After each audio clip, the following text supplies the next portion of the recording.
Nancy and her boyfriend Ned are having relationship drama because he got a job as an insurance claims agent. He's so focused on his detective work, he forgets to spend any time with Nancy. She doesn't like it now that Ned's acting the same way she does in the Nancy Drew video games. Argo Funk Book Review, Argo Funk Book Review. Nancy and Ned go on a date where they see another couple. Ned recognizes the man as Toby Foyle, who was paid $100,000 in disability last month because of a severe head injury. And yet he's in good enough shape to go out dancing? Ned accuses Foyle of insurance fraud. He raises such a big scene, they're kicked out of the restaurant. Nancy and Ned get mad at each other and fume all night. Luckily, they both realize they were wrong and apologize before Frank Hardy can swoop in and try to become Nancy's new boyfriend. Ned's boss, Mr. Packard, has an odd habit of cutting matchbooks into strips. He says Ned should forget the case. Dr. Robert Myers verified the injuries, and he is super trustworthy. Besides, Foyle only got a little bit of money. Since when is $100,000 only a little bit of money? That's over 150 times what this YouTube channel makes in a year, and that's in 1991 dollars.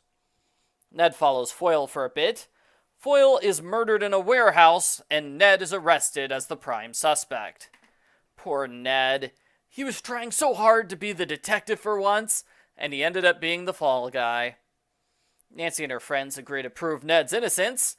It'd be kind of awkward if they didn't. Ned gets hassled by terrible news reporter Brenda Carlton, who wants to write a trashy piece about him. He also gets hassled by random strangers who yell at him because they don't want murderers in this town. Foyle's landlady says his injury is definitely fake, while Dr. Myers confirms the injury is definitely real. Myers is furious when Nancy asks him for an alibi. Nancy visits Foyle's girlfriend, Michelle Ferraro. She's not the woman he was dating last week. Ooh, love drama. Michelle thinks Nancy is the woman who stole her boyfriend. She's so mad she comes at Nancy with a knife. Nancy uses her karate skills to disarm Michelle. She notes that Michelle's alibi is phony, and she has a lot of expensive stuff for a low-salary worker. Nancy breaks into the crime scene, but she doesn't find anything of interest besides some small paper scraps. They almost get caught by the police, but Bess pulls off an amazing acting job to get them out of trouble.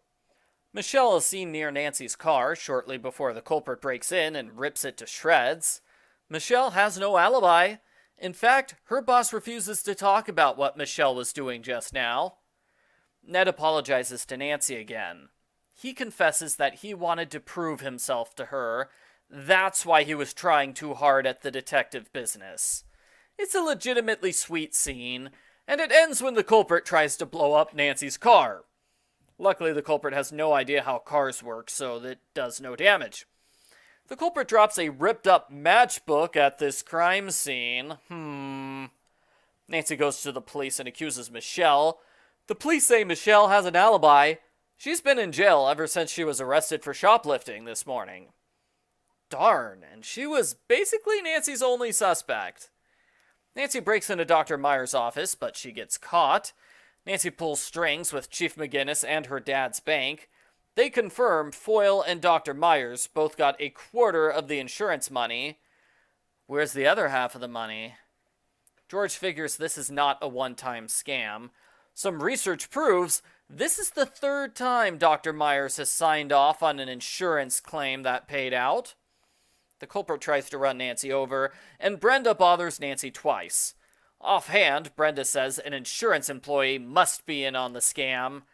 This comment makes Nancy realize Packard is the culprit. His life savings were wiped out when his wife died. The insurance company refused to pay the medical bills, so Packard decided to rip them off. Nancy and Ned go back to the crime scene, where they confirm the paper scraps are actually Packard's signature ripped matchbooks. Packard shows up with a gun and Dr. Myers. There's a big confrontation where Packard threatens to kill them all. They hear a noise. Ned says it's probably a rat. It's actually Brenda Carlton, who secretly followed them. Brenda screams, because she's scared of rats. This is such a good distraction, Nancy's able to stop the culprits with her karate moves. As you'd expect, Brenda writes a fake news story that gives her all the credit for solving the mystery. She includes Nancy's photo in the article, which is big of her. Ned kisses Nancy because she's a great girlfriend.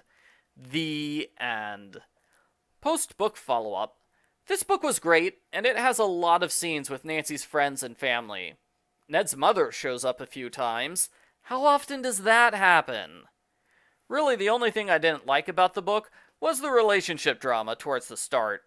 Nancy and Ned both came off as terrible people, and it was a little painful to read. About a third of the way through, things get better, and it becomes a good relationship story that I liked reading. I would want the first third to be rewritten, though, because the good story started off on the wrong foot. Other people probably feel differently about the love story than I did. Ned has a second boss, Wally Biggs. He's on the suspect list, even though Nancy doesn't think of him as a suspect. He only shows up twice. We also get 2 appearances from the victim's landlady and 3 from the victim's new girlfriend. I guess the point I'm trying to make is that the book is well balanced with its suspects and characters, even though when I reread the book, it seemed rather straightforward and focused on the real culprit, after focusing on Michelle as the fake-out culprit. I give Nancy Drew Files number 59, High Risk, a 9 out of 10.